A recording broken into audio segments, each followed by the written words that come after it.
નમસ્તે મિત્રો, આજના વિડીયોમાં આપણે વાત કરીશું સ્પેશિયલ કચ્છ ભરતી માટેની હાલ ચાલી રહેલી વાંધા અરજી ઓબ્જેક્શન પ્રોસેસ વિશે। મિત્રો, હાલ સમિતિએ સ્પષ્ટ રીતે જણાવ્યું છે કે આ સમય દરમિયાન માત્ર કચ્છ ભરતી માટે જ ઉમેદવારોએ પોતાની માસ્ટર ડિગ્રી દૂર કરવાની તક આપવામાં આવી છે, જ્યારે સામાન્ય ભરતી જેનરલ વિદ્યાસહાયક ભરતીમાં આ પ્રક્રિયા પહેલા જ પૂર્ણ થઈ ગઈ છે।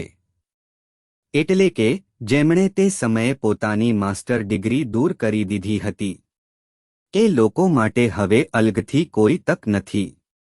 પણ જો કોઈ ઉમેદવાર છે જેના માર્ક્સ એ વખતે ભૂલથી સાચવાઈ ગયા, સેવ્ડ રહી ગયા હોય અથવા દૂર થયા નહોતા, તો હવે તેઓએ વિભાગને લેખિતમાં પૂછવું જોઈએ, ઓફિશિયલ ક્લેરિફિકેશન લેવું જોઈએ કે શું એ માર્ક્સ હવે દૂર કરી શકાય છે કે નહીં।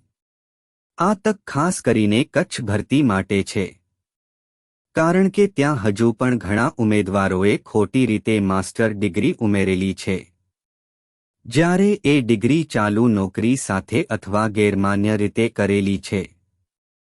સમિતિએ ચેતવણી આપી છે, જો તમે આવી ખોટી અથવા ફેક ડિગ્રી બતાવીને નોકરી મેળવો છો તો એ કાનૂની ગુનો, ક્રિમિનલ ઓફેન્સ ગણાશે। ભવિષ્યમાં નોકરી રદ થઈ શકે છે અને તપાસ દરમિયાન તમારું નામ પણ બહાર આવી શકે છે। એટલે સમયસર, પ્રમાણિકતાથી તમારી ભૂલ સુધારી લો। મિત્રો, એક વાત યાદ રાખો, ભલે નોકરી મોડે મળે, પણ જો તમે સાચી માહિતી અને યોગ્ય દસ્તાવેજો સાથે નોકરી મેળવો તો એ જ તમારી સાચી જીત અને કાયમી નોકરી રહેશે।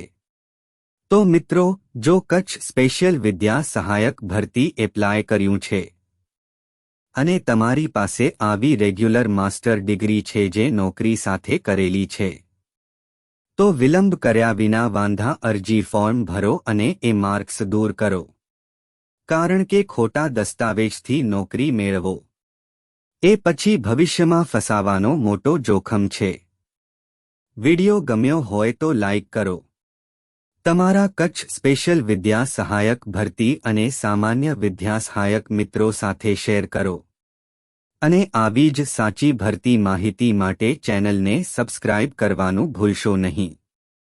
સાચા દસ્તાવેજ, સાચી નોકરી, સાચું ભવિષ્ય।